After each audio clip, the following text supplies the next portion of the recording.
On a snowy Christmas night in Boston, a lonely 72-year-old billionaire sat alone in her wheelchair, a lavish dinner in front of her already cold and untouched. But her solitude was quickly broken when a black father and his young daughter walked in. The little girl looked around, then suddenly walked straight to the woman's table and whispered, "No one should be alone on Christmas." She even handed her a handmade Christmas card, filling the woman's heart with a warmth she hadn't felt in years. No one knew that what happened after that moment would change all three of their lives forever. Before we go back, let us know where you're watching from and subscribe, because tomorrow I've got something extra special for you. The snow fell heavy over Boston that Christmas evening. Inside the Golden Oak restaurant, warm lights glowed against dark wood panels. Families laughed around tables decorated with candles and holly. Children ran between chairs, their excitement filling the air with joy. Catherine Morrison sat alone at table 12. She was 72 years old. Her white hair was pulled back in a neat bun. She wore an expensive black suit that hung slightly loose on her thin frame. Her hands rested on the armrests of her wheelchair fingers, trembling slightly from the cold that never seemed to leave her bones anymore. In front of her sat a prime rib dinner, untouched. The meat had gone cold 20 minutes ago. She stared at the empty chair across from her. 5 years ago, her husband Thomas would have been sitting there. 5 years ago, she could walk. 5 years ago, everything was different. The accident played in her mind like a film she couldn't stop watching. The icy road, Thomas driving, the truck that came out of nowhere, the moment of impact, waking up in the hospital unable to feel her legs, the doctor's gentle voice telling her Thomas hadn't made it. 5 years of physical therapy, 5 years of learning to accept this wheelchair, 5 years of being alone in a house that felt too big and too quiet. A burst of laughter erupted from the table next to hers. A mother was cutting turkey for her 2 young daughters. The father was making silly faces. The girls giggled. The mother reached over and squeezed her husband's hand. Catherine's chest tightened. She looked away. Her phone sat on the table. No messages, no calls. Her son James was in France with his new wife and her children. He'd sent a text that morning, "Merry Christmas, Mom. Sorry we can't make it this year. Next year for sure. Love you. Next year." That's what he'd said last year too. She picked up her fork, put it down, picked up her water glass. Her hand shook. She set it down carefully, afraid she'd spill it, and everyone would stare at the pathetic old woman who couldn't even hold a glass steady. "Ma'am, is everything all right with your meal?" The waiter appeared beside her, his young face concerned. "It's fine, thank you." Her voice came out raspy. She hadn't spoken to anyone all day. "Can I get you anything else, dessert, coffee?" "No, just the check, please." He hesitated. "It's Christmas. You sure you don't want to try our chocolate cake? It's really good." She looked up at him. He couldn't have been more than 25. Probably had his whole family waiting at home. Probably couldn't wait to leave work and join them. "Just the check," she repeated. He nodded and walked away. Catherine reached for her purse. Her fingers brushed against something small and hard. She pulled it out. Thomas's wedding ring. She carried it everywhere. 43 years they'd been married. 43 years she'd built Morrison Industries from nothing, working 16-hour days, missing James's school plays and soccer games and graduation, because there was always another deal to close another building, to acquire another million to make. And for what? To sit alone in a restaurant on Christmas surrounded by families she wasn't part of, eating a dinner she couldn't taste, going home to an empty penthouse where no one waited. The tears came before she could stop them. Hot and sudden. She pressed her napkin to her eyes, trying to hide her face. An old woman crying in public. How pathetic. "Excuse me, ma'am." Catherine looked up, expecting the waiter with her check. Instead, she saw a little girl, maybe 6 years old, blonde hair in braids, wearing a worn purple coat that was slightly too small. Her cheeks were pink from the cold. Her blue eyes were wide and serious. "Are you okay?" the girl asked. Catherine quickly wiped her eyes. "I'm fine, sweetheart. Thank you." "You're crying." The girl stated it matter-of-factly without judgment. "Why are you sad? It's Christmas. Nobody should be sad on Christmas." A man appeared behind the girl. Tall, early 30s, wearing jeans and a flannel shirt that had seen better days. His dark hair needed a cut. He had a day's worth of stubble and tired eyes that held too much worry for someone so young. "Emma, honey, we need to go." He put his hand on the girl's shoulder. "Sorry to bother you, ma'am." But Emma didn't move. She was still looking at Catherine with those unnervingly direct eyes. "You're by yourself. Emma said. That's why you're sad. You're alone. Catherine's throat closed up. This child had seen in 3 seconds what she'd been trying to hide for 5 years. Emma, please. The man's voice was gentle but firm. He looked at Catherine apologetically. We were just leaving. Again, I'm sorry. No, wait. Catherine heard herself say it before she knew she was going to speak. It's all right. She's right. I am alone. Emma reached into her coat pocket and pulled out something wrapped in crumpled tissue paper. She held it out to Catherine. I made this for my daddy, but I think you need it more.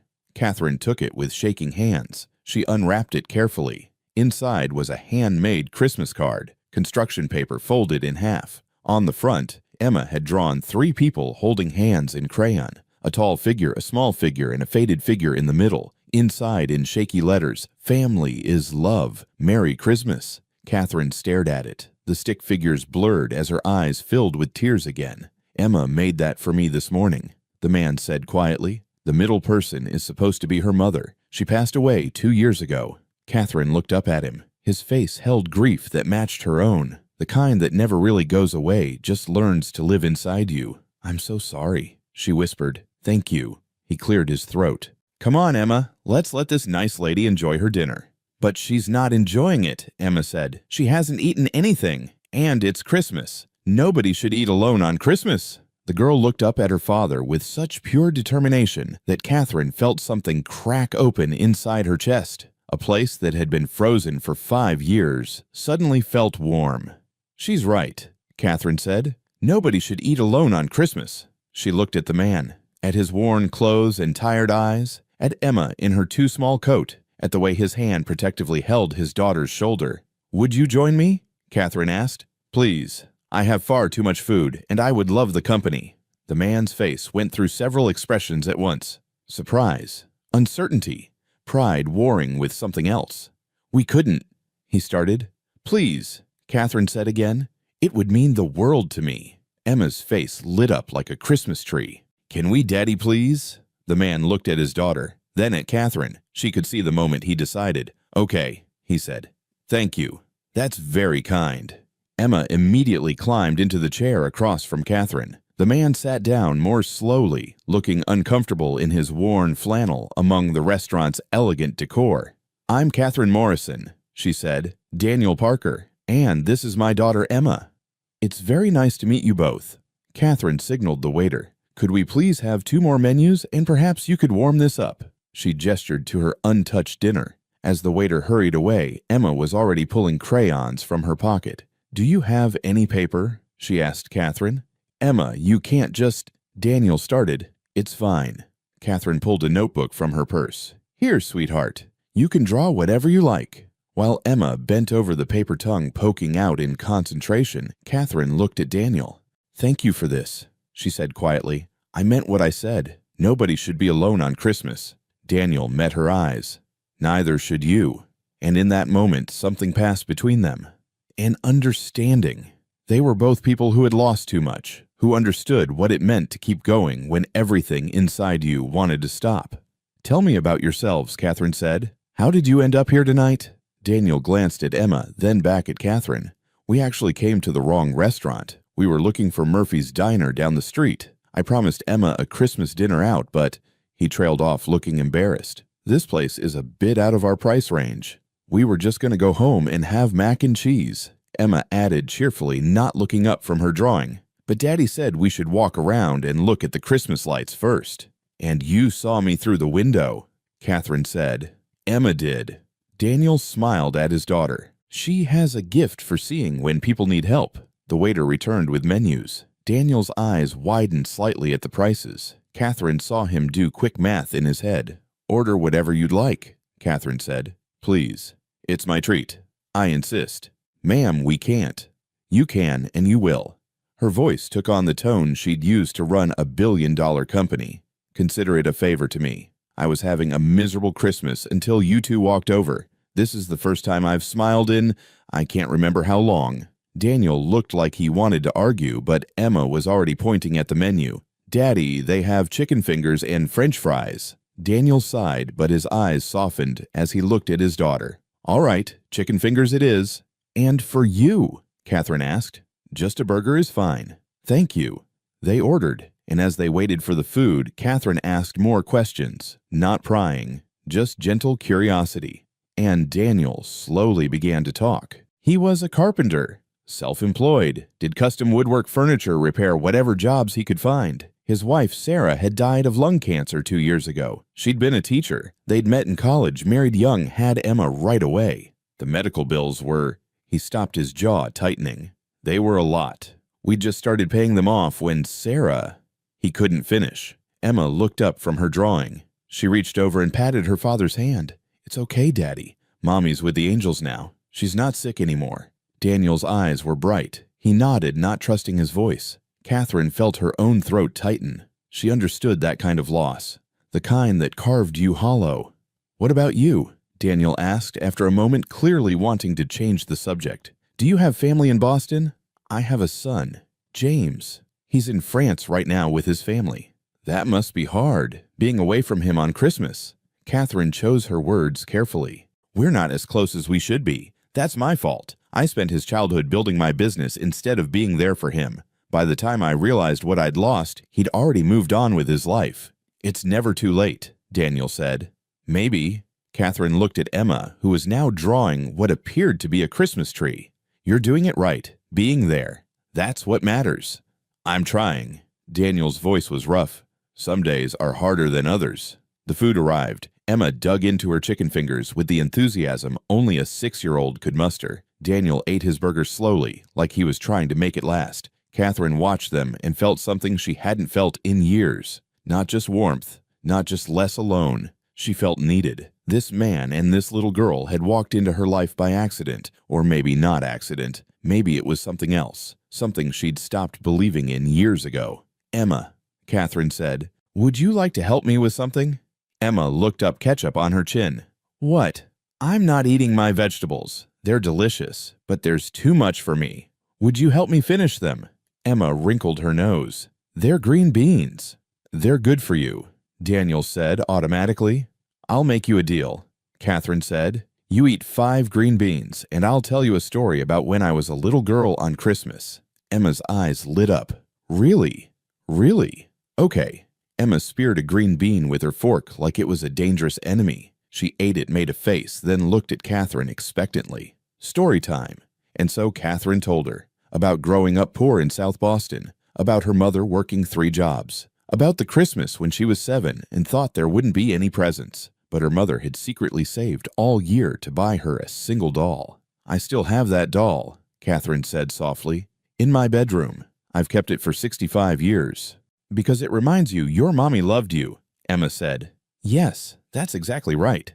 Emma ate another green bean without being asked. They talked through dinner. Catherine found herself sharing things she hadn't spoken about in years. About Thomas, about building Morrison Industries from a single rental property to an empire, about the accident, about the wheelchair and the long, painful recovery that never quite brought her all the way back. Daniel shared, too, about Sarah's diagnosis, the year of treatments that didn't work, the night she died holding his hand while Emma slept in the chair next to the hospital bed. "I didn't know how I was going to keep going," he said quietly. "But then Emma woke up and asked me if we could have pancakes for breakfast. And I realized life just keeps going, even when you think it can't. Even when you don't want it to," Catherine added. "Yeah."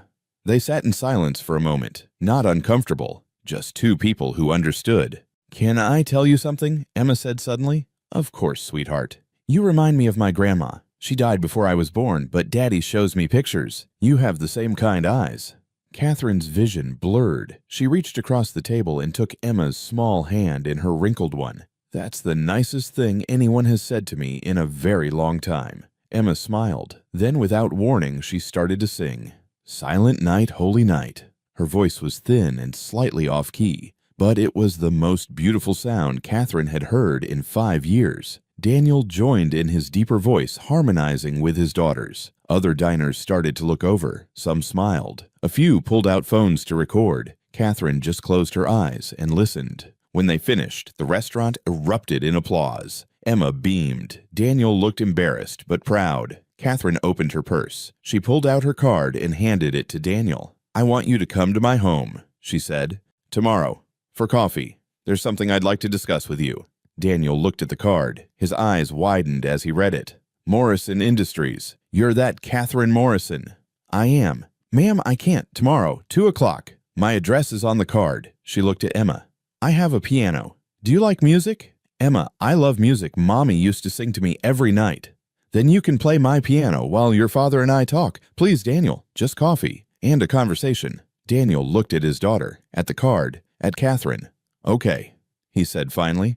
Tomorrow at 2. Catherine smiled. For the first time in 5 years, she had something to look forward to. As they stood to leave, Emma threw her arms around Catherine's neck. Merry Christmas, Grandma Kathy, she whispered. Catherine held her tight, breathing in the smell of strawberry shampoo and childhood innocence. Merry Christmas, sweetheart. She watched them leave, Daniel holding Emma's hand, Emma skipping beside him. Two people who had saved Christmas for a lonely old woman who thought she had nothing left to live for. Catherine looked down at the card Emma had given her, the stick figures holding hands. Family is love. Yes, Catherine thought. Yes, it is. Catherine didn't sleep that night. She sat in her penthouse apartment 20 floors above Boston and stared out at the city lights through the falling snow. Her mind wouldn't stop moving. Daniel Parker, 35 years old, widowed, single father, carpenter. At 6 in the morning, she called her personal assistant. Margaret, I need you to find someone for me. Full background, but discreet, very discreet. By noon, she had a file on her desk. Catherine opened it with trembling hands. Daniel Parker, born in Boston, grew up in Dorchester. Father left when he was 5. Mother raised him and his sister alone working as a nurse. No criminal record, credit score 580, total debt $180,000. Catherine flipped through the pages. Most of it was medical bills, from Sarah's treatment, chemo, radiation, experimental drugs they'd paid for out of pocket when the insurance ran out. After Sarah died, Daniel had sold their house to pay off some of the debt. He and Emma lived in a 1-bedroom apartment in Roxbury now. He paid $900 a month in rent, made roughly $800 a month from his carpentry jobs. After rent, debt payments, food, Emma's daycare, he had maybe $300 left over. But that wasn't what made Catherine's blood run cold. It was the employment section. In the past 3 years, Daniel had applied to 23 different construction and carpentry companies, large firms, established businesses, places that paid steady salaries with benefits. He'd been called for interviews 12 times. He'd been offered positions 3 times. Each offer had been rescinded within 72 hours. Catherine read the emails. They all said the same thing in slightly different words. After further consideration, we've decided to go in a different direction. Budget constraints require us to postpone this position. We found a candidate who's a better cultural fit.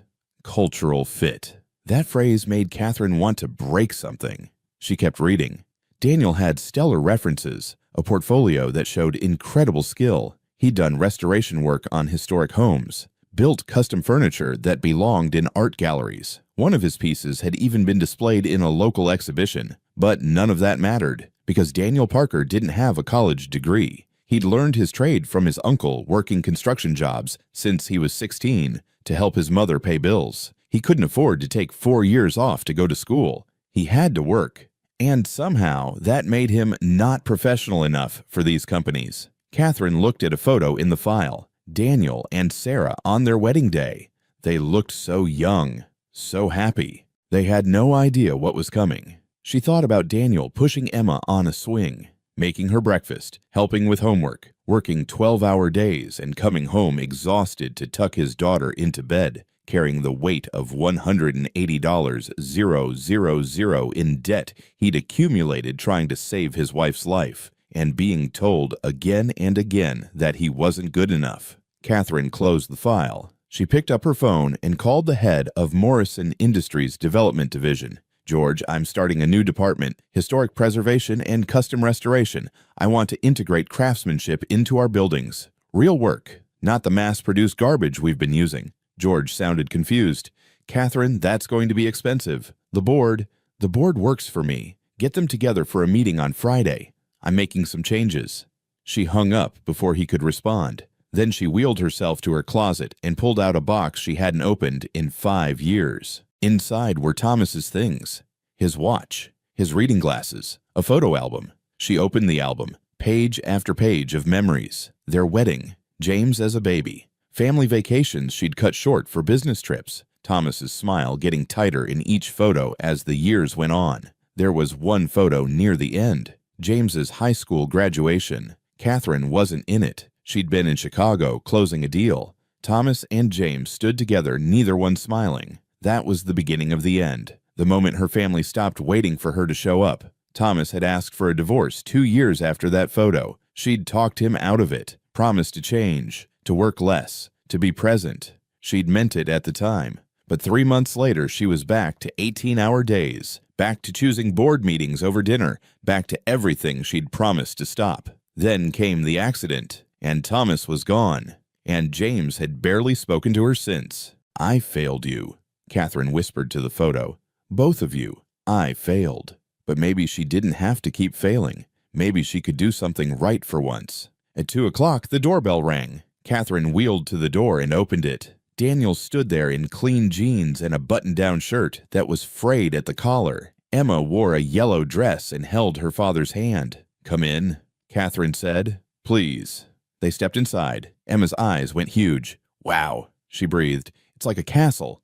The penthouse took up the entire top floor. Floor-to-ceiling windows overlooked the city. Original art on the walls. A grand piano in the corner. Everything expensive. Everything perfect. Everything empty. "Emma, would you like to try the piano?" Catherine asked. Emma looked up at Daniel. "Can I?" "Of course. Just be gentle with the keys." Emma ran to the piano and began pressing keys at random, delighted by each sound. Catherine led Daniel to the sitting area. "Coffee?" "Yes, thank you." She'd had Margaret prepare everything. Fresh coffee, pastries, everything laid out on the glass table. They sat. Catherine in her wheelchair, Daniel on the edge of the couch looking like he might bolt at any moment. "I'm going to be direct," Catherine said. "I looked into your background." Daniel's face went carefully blank. "I see. I saw your work, your portfolio, your references. You're extraordinarily talented." "Thank you. I also saw that you've been turned down for 23 jobs." Daniel's jaw tightened. "Yeah, that's accurate." "Do you know why?" "Because I don't have a degree. Because I don't fit their culture. Because I have to ask for time off when Emma's sick. Because I'm not—" He stopped himself. "Because the system is designed to keep people like you out." Catherine finished. "People who learned their trade through experience instead of expensive schools. People who have family responsibilities. People who don't already have connections." Daniel said nothing. "I'm starting a new division at Morrison Industries. Historic preservation and custom restoration. I need someone to run it. Someone who understands craftsmanship. Someone who respects the history of buildings while making them functional for modern use." Daniel was shaking his head before she finished. "Mrs. Morrison." Catherine, I appreciate this, really, but I can't accept charity." "It's not charity. It's a job offer.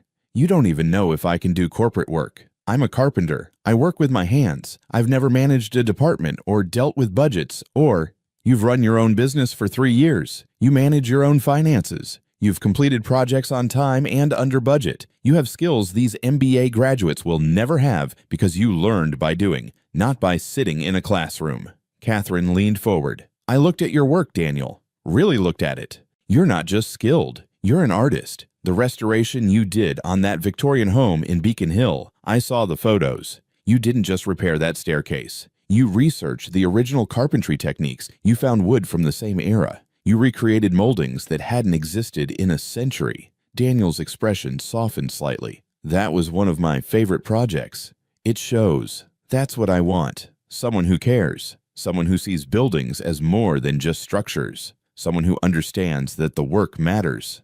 "I still don't have a degree." "Neither did I when I started," Catherine smiled. "I took night classes for years while working full-time. Eventually got my bachelor's at 35. The degree didn't make me good at business. The work did." She pulled out a folder and handed it to him. "This is my offer. Director of Historic Preservation and Custom Restoration. Salary of $85,000 a year. Full health insurance. No more medical debt. Education fund for Emma. You'd have a team to manage. A budget. Real resources to do real work." Daniel opened the folder with shaking hands. He read in silence. This is too much. It's fair. Look at the market rate for similar positions. But you barely know me." "I know enough." Catherine's voice was firm. I know you showed up for a stranger on Christmas. I know you're raising your daughter alone while carrying debt that would crush most people. I know you've been rejected 23 times and you kept trying. That's character, Daniel. That's what I hire for. What about a trial period? What if I'm not good at this? Then we'll figure it out together. But I don't think you'll fail. I think you're exactly what Morrison Industries need. Daniel was quiet for a long time. Catherine could see the war on his face. Pride versus practicality. Fear versus hope. Why? He finally asked. Why are you really doing this? Catherine looked at Emma, still happily playing the piano across the room. Because last night your daughter told me nobody should be alone on Christmas. And she was right. She saw me. Really saw me. And you both stayed. You didn't have to, but you did. She met Daniel's eyes. I've spent 5 years alone. 5 years wishing I'd made different choices. Wishing I'd put people before profit. Wishing I'd been there for my son instead of always chasing the next deal. Her voice cracked. I can't get those years back, but maybe I can do something right now. Maybe I can give someone a fair chance when the world keeps slamming doors in his face. Maybe I can use what I built for something that actually matters. She reached out and took his hand. This isn't charity, Daniel. This is me trying to be better, trying to do what Thomas would have wanted, what my son needed me to do years ago. Daniel's eyes were wet. I don't know what to say. Say yes. Please.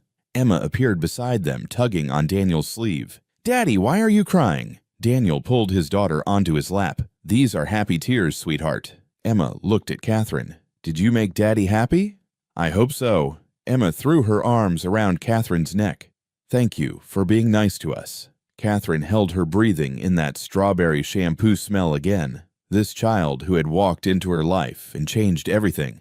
No, sweetheart, thank you. Daniel wiped his eyes. He looked at the folder again, then at Catherine. Okay? He said. Yes, I'll do it. But I have one condition. What's that? I want to earn this. Really earn it. If I mess up, if I can't do the job, you have to tell me. Don't keep me on out of pity. Deal. But you won't mess up. How do you know? Catherine smiled. Because you care. That's half the battle right there. They talked for another hour. About the position. About Emma's schooling. About the historic buildings Morrison Industries owned that needed restoration. When they finally stood to leave, Daniel hesitated. Catherine, I still don't understand why you're doing this. The real reason. Catherine looked at him for a long moment. Because 72 years is too long to realize that money can't buy back time. That success means nothing if you have no one to share it with. That I spent my whole life building an empire and forgot to build a family. She gestured around the empty penthouse. All of this, it means nothing. But last night, sitting with you and Emma talking and laughing and feeling connected to something again, that meant everything. Daniel nodded slowly. I understand. Do you? Yeah. After Sarah died, I realized the same thing. None of the things we owned mattered. The only thing that mattered was the time we'd had together, and I'd give everything I own for just one more hour with her. They stood in silence, two people who'd learned the same hard lesson from different kinds of loss. Start Monday, Catherine said. Come to the office, I'll introduce you to the team. Monday, Daniel smiled. I'll be there. As they left, Catherine watched from her window. She saw Daniel kneel down to Emma's level on the sidewalk, saw him hug her tight, saw Emma jump up and down with excitement. Catherine put her hand on the cold glass. Watch this, Thomas, she whispered. I'm going to do it right this time. Monday morning, 8:45 a.m., Morrison Industries headquarters. Daniel stood outside the glass building and tried to calm his racing heart. He wore his only suit, the same one he'd worn to Sarah's funeral. It still fit barely. Emma had kissed him goodbye that morning. You're gonna be great, Daddy. Grandma Kathy picked you because you're the best. He hoped she was right. Inside the lobby was all marble and chrome. People in expensive suits walked past with briefcases and important expressions. Nobody looked at him. He took the elevator to the 15th floor. Executive offices. Catherine was waiting when the doors opened. Not in her wheelchair today. She stood with a cane, though he could see the effort it took. Daniel, good morning. Catherine, you're standing. Some days are better than others. Today's a good day. She smiled. Come, let me introduce you to the team. She led him down a hallway. Her cane tapped against the floor with each step. They stopped at a conference room. Inside, 6 people sat around a long table. They all looked up when Catherine and Daniel entered. "Everyone, this is Daniel Parker. He'll be heading our new Historic Preservation and Custom Restoration Division." Silence. A man at the head of the table spoke first. Late 50s, gray hair, expensive suit. Everything about him screamed old money. Richard Chen, Chief Financial Officer. He didn't stand, didn't offer his hand. "When you say heading the division, Catherine, what exactly do you mean?" "I mean what I said. Daniel will be director. He'll have full authority over the restoration projects, budget allocation, and team building." "Team building?" Richard's smile didn't reach his eyes. "And what qualifications does Mr. Parker have for this position?" 15 years of hands-on carpentry and restoration experience. "But no degree, no corporate experience, no management training." Catherine's voice went cold. "He has real-world experience, Richard, the kind you can't learn in a classroom." "Real-world experience?" Richard looked at Daniel for the first time. "Tell me, Mr. Parker, have you ever managed a multi-million-dollar budget?" Daniel's mouth went dry. "No, sir." "Have you ever overseen a team of more than 3 people?" "No." "Have you ever worked with architects, engineers, city planning commissions?" "I've worked with contractors and—" "That's not what I asked." Catherine stepped forward. "Richard, that's enough." "Is it Catherine, with all due respect, you're asking us to trust a 6-figure budget to someone with no relevant experience, someone we know nothing about?" "I know about him. That's enough." "Is it really? Or are you making emotional decisions because you're—" He stopped himself. "Because I'm what?" Catherine's knuckles were white on her cane. "Say it." Richard stood. "Because you're lonely. Because a man and his daughter sang you a song on Christmas, and now you're trying to adopt them." The room went silent. Daniel felt his face burn. He wanted to defend himself, to explain that he could do this job, but his throat had closed up. A woman spoke from the other end of the table. Late 40s, sharp suit, sharper eyes. Margaret Sullivan, head of development. She looked at Daniel. "Do you even know what this job entails?" Catherine explained. "Let me be more specific. You'll be managing projects worth millions of dollars. One mistake could cost the company, could cost jobs. Can you handle that pressure?" I think so." "You think so?" Richard laughed. "That's reassuring." "Stop it." Catherine's voice cracked like a whip.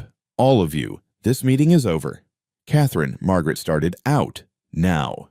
They filed out slowly. Richard paused at the door. "You're making a mistake. The board won't approve this." "The board works for me." "For how long?" Richard's voice was quiet. "You're not well, Catherine. Everyone can see it. Maybe it's time to let someone else make these decisions." He left before she could respond. Catherine stood there breathing hard. Her hand shook on her cane. "Catherine," Daniel said quietly, "maybe he's right. Maybe I'm not. Don't." She turned to him. "Don't you dare let them make you doubt yourself." "But they have a point. I don't have experience with—" "They're scared." Catherine sat down heavily in a chair. "Richard wants to push me out. He's been waiting for me to show weakness. And Margaret, she's brilliant, but she only respects credentials, not capability.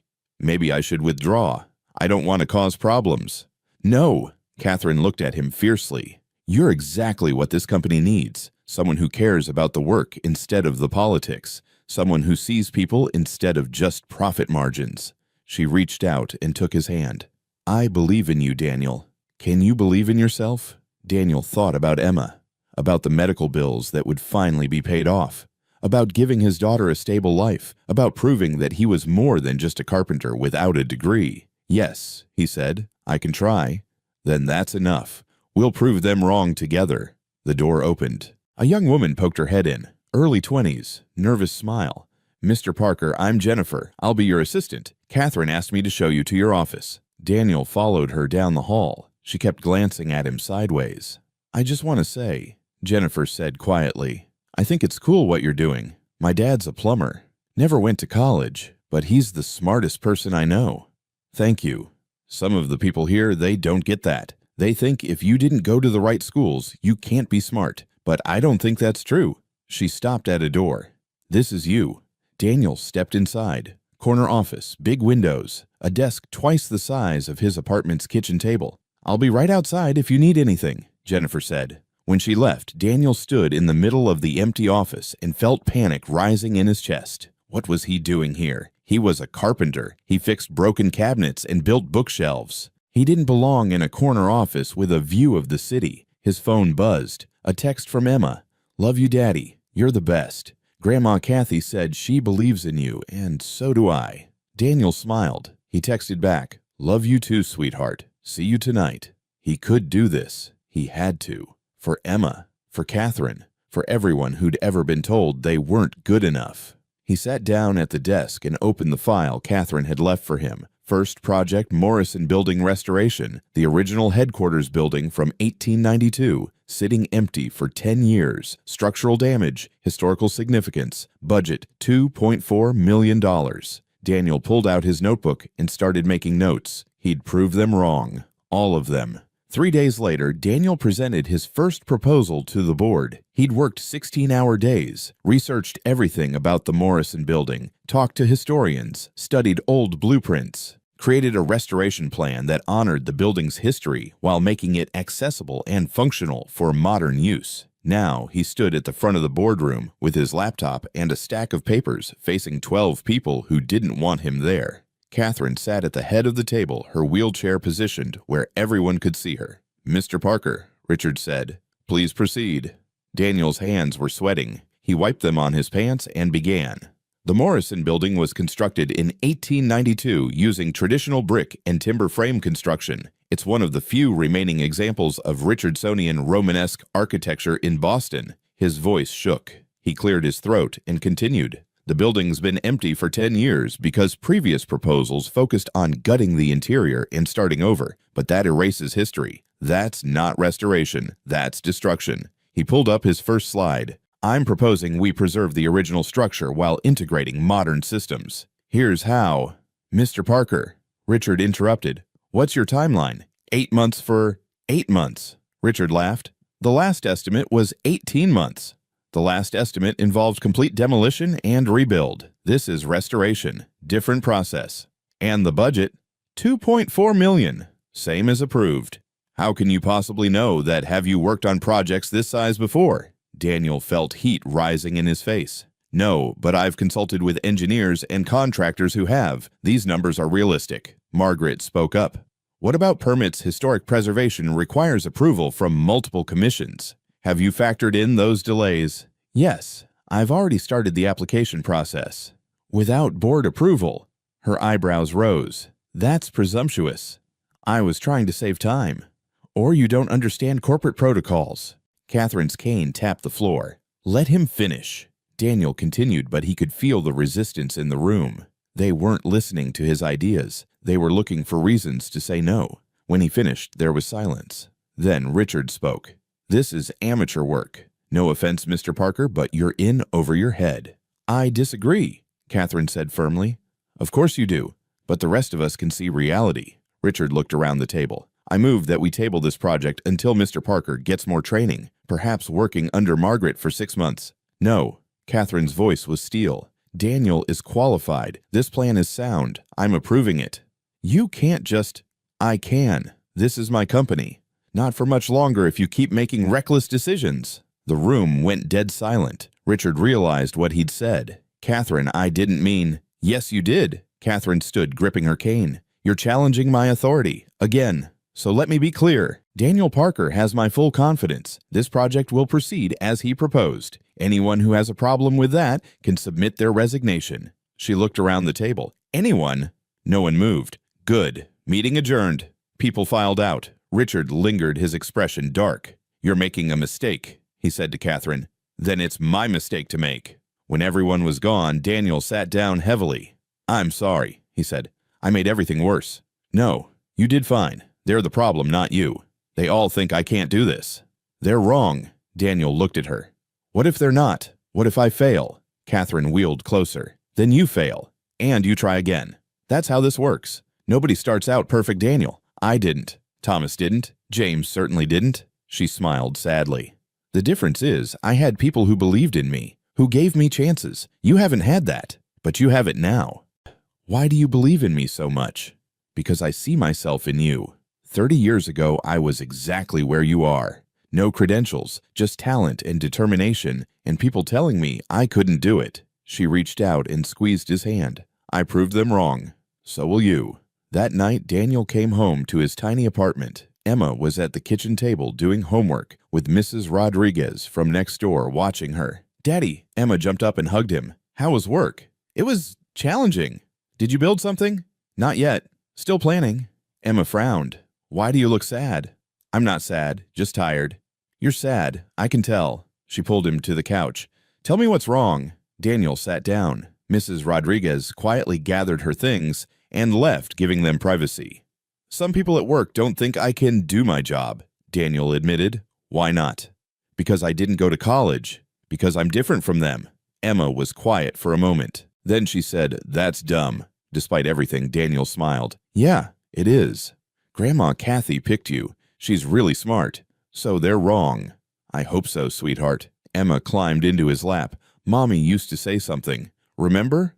"What's that?" "She said, 'Don't let other people's fear make you small.' Remember, she said it all the time." Daniel's throat tightened. Sarah had said that. Usually when she was dealing with difficult parents at school, kids who needed help, but whose parents were too proud to accept it. She did say that. "So don't be small, Daddy. Be big. Show them you're good at your job." Daniel hugged his daughter tight. "When did you get so wise?" "I was born wise. You told me that." "I guess I did." They sat together on the couch, the two of them against the world, just like it had been for 2 years. Daniel's phone buzzed. A text from Catherine. "Don't listen to them. You're going to change everything. Trust me." He texted back, "Thank you. For everything." Her response came immediately. "Thank yourself. You're the one doing the work." Over the next 4 months, Daniel threw himself into the Morrison building restoration. He hired contractors, managed timelines, dealt with permits and inspections and 1,000 unexpected problems. He also started something new. He created an apprenticeship program. He reached out to community centers in low-income neighborhoods, found young people who wanted to learn trades but couldn't afford formal schooling. He brought them to the Morrison building site, taught them carpentry, masonry, restoration techniques, paid them fair wages, gave them real experience. One of his apprentices was a 19-year-old named Marcus. He dropped out of high school when his mother got sick. Been working fast food jobs ever since. "Why are you doing this?" Marcus asked one day while Daniel showed him how to restore original plaster molding. "Doing what?" "Teaching us, paying us, giving us a chance." Daniel paused. "Because someone gave me a chance when I didn't deserve one, when everyone else said no. And it changed my life."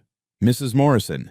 "Yeah, she saw something in me nobody else did. Now I want to do the same thing."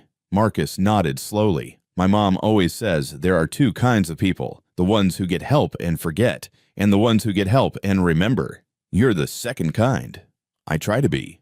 The work progressed faster than anyone expected. Daniel's hands-on experience meant he could solve problems the engineers couldn't. When they hit structural issues, he didn't need to call consultants. He knew how these old buildings worked. By month 4, they were ahead of schedule and under budget. Margaret came to the site one afternoon. She walked through in her designer suit and hard hat lips pressed into a thin line. "I have to admit," she said, "I didn't think you could pull this off. And now, you're doing better than I expected." She looked around. "The apprenticeship program is interesting, unconventional, but it's working." "Yes, it is." She extended her hand. "I owe you an apology. I judged you before knowing what you were capable of." Daniel shook her hand. "Thank you. That means a lot. Don't let it go to your head. You've still got 4 months to finish. Plenty of time to mess up." But she smiled when she said it. Not everyone changed their minds. Richard remained hostile. He questioned every decision, demanded extra reports, looked for any excuse to prove Daniel couldn't handle the job. One day, Richard showed up at the site unannounced. "Mr. Parker, walk with me." They went inside the building. The interior was taking shape. Original brick walls exposed, wooden beams restored, modern systems integrated carefully to preserve the historic character. "You've done well," Richard said. "Better than I expected." "Thank you. But there's a problem." Daniel's stomach dropped. "What problem?" "Catherine. She's getting worse." "Worse? How?" "Her health. She collapsed last week. Spent 2 nights in the hospital. She didn't want anyone to know, but..." Richard looked at him. "She's pushing herself too hard, trying to prove she can still run this company." "She can run it." "Can she? She's 72. She had a major accident. She needs to rest, not fight battles over hiring decisions." "Is this about Catherine or about you wanting control?" Richard's expression hardened. Careful, Mr. Parker. You're here because of her. When she's gone, you'll have no protection. Is that a threat? It's reality. Catherine's using her last energy to defend you. Every day she fights the board over your position is a day she's not taking care of herself. He moved closer. If you really care about her, you'll resign. Let her rest. Let her focus on her health instead of this crusade to prove something. Daniel felt sick. Get out. Think about it. Her health or your career? Your choice. Richard left. Daniel stood alone in the building he was bringing back to life and felt everything crumbling. Daniel drove straight to Catherine's penthouse. She opened the door, looking exhausted. Her face was pale. The cane shook in her hand. Daniel, what's wrong? Why didn't you tell me you were in the hospital? Catherine's expression shuddered. Richard told you. He said you collapsed, that you're pushing yourself too hard defending me. Come inside. They sat in her living room, the same place where she'd offered him a job 6 months ago. Everything had changed since then. It's true, Catherine said. I collapsed. Low blood pressure, exhaustion. The doctor said I need to reduce stress. Then let me resign. No. Catherine, listen. No, you listen. Her voice was firm despite her physical weakness. Richard is manipulating you. He wants you gone so he can take over the company. Your resignation wouldn't help me. It would kill me. How can you say that? Because for the first time in 5 years, I have a reason to get up in the morning. Catherine's eyes were fierce. You and Emma gave me that. This project gave me that. Watching you prove everyone wrong gave me that. She leaned forward. If I spend my last days resting in bed, doing nothing, fighting for nothing, I'll die anyway. At least this way I die fighting for something that matters. Don't talk like that. Why not? It's true. I'm 72. I had a massive accident. I'm living on borrowed time. She smiled sadly. But it's good time, Daniel. Better than the 5 years before you walked into my life. I can't be the reason You're not the reason. You're the solution. Richard is the reason. The board's resistance is the reason. People who can't accept change are the reason. She took his hand. Don't let them win. Please. Daniel sat in silence, torn between protecting Catherine and protecting himself. What if I'm not worth it? He finally said. What if you're sacrificing your health for someone who's going to fail anyway? You won't fail. You don't know that. Yes, I do, because I've watched you for 6 months. I've seen you work 16-hour days. I've seen you mentor those apprentices with more patience than anyone on my staff shows their direct reports. I've seen you solve problems that engineers with PhDs couldn't figure out. She squeezed his hand. You're not going to fail, Daniel. You're going to succeed, and you're going to change this industry. You're going to show everyone that talent comes from hard work and passion, not from expensive degrees. And if you die doing this, Catherine was quiet for a long moment. Then I die happy, fighting for something real, with people I care about. That's more than I've had in a very long time. Daniel's phone rang. Emma's daycare. Mr. Parker, Emma's running a fever. Can you pick her up? I'll be right there. Oh, he stood. I have to go. Of course. Is Emma okay? Just a fever. She'll be fine. Catherine stood too, using her cane. Daniel, think about what I said. Please don't resign. Don't let Richard win. I'll think about it. He picked up Emma and took her home. She was burning up. 102 degrees. He gave her medicine, put her to bed, sat beside her holding a cold cloth to her forehead. Daddy, she mumbled. Tell me about Mommy. What do you want to know, sweetheart? Was she brave? The bravest person I ever knew. Even when she was sick. Daniel's throat tightened. Especially when she was sick. Emma's fevered eyes looked up at him. Grandma Kathy's sick too. Is she brave? Yes. Very brave. Then you have to be brave too. Like them. I'm trying, baby. Try harder. Emma's eyes drifted closed. Mommy would want you to be brave. Daniel sat there all night watching his daughter sleep, thinking about courage and sacrifice and what it meant to fight for something bigger than yourself. By morning, Emma's fever had broken. She woke up demanding pancakes. Daniel made breakfast, got her ready for school, and made a decision. He called Catherine. I'm not resigning. He heard her exhale with relief. Thank you. But you have to promise me something. You have to take care of yourself. Real care. Doctor's appointments. Rest when you need it. No more collapsing. Deal. And, Catherine, I'm going to finish this building. I'm going to make it perfect. For you. For us, she corrected. We're a team. Yeah, we are.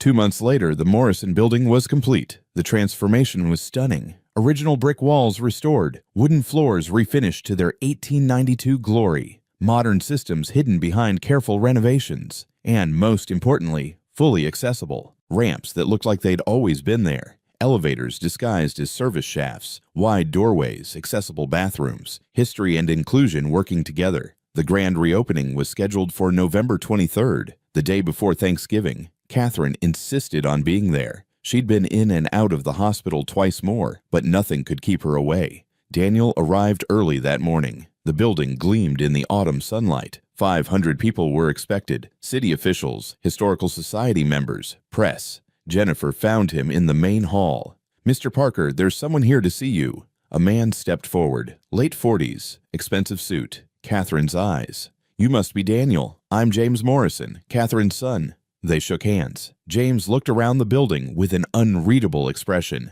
"It's beautiful," he said finally. "My mother told me about it, but I didn't believe." "She did most of the work," Daniel said. "I just executed her vision." "That's not what she says. She says you saved her life." Daniel didn't know what to say to that. "I came to apologize," James continued. "I haven't been there for my mother for years, and you have. You and your daughter. You gave her something I couldn't. We just—" "Let me finish." James's voice cracked. "I was selfish. I blamed her for not being there when I was young, so I punished her by staying away. Even after Dad died, even after her accident, I justified it by telling myself she didn't need me." He wiped his eyes. "But she did need me, and I wasn't there. You were. James, thank you for showing up, for giving her a reason to keep fighting, for reminding her that people can be good." Before Daniel could respond, Catherine arrived. She wasn't in her wheelchair. She walked with her cane slowly but steadily. She wore a blue dress and looked more alive than Daniel had ever seen her. And beside her, holding her arm, was Emma. "Daddy." Emma ran to him. "Look." Grandma Kathy walked all the way from the car. Catherine smiled at him. "I wanted to walk into this building on my own 2 feet. James stepped forward. "Hi, Mom."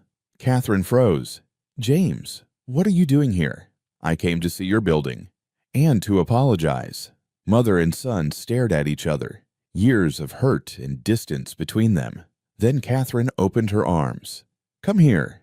James crossed the space in 3 steps and hugged his mother. Both of them were crying. Daniel turned away to give them privacy. Emma slipped her hand into his. "See," she whispered, "I told you everything would be okay." "You were right, sweetheart." The ceremony began at noon.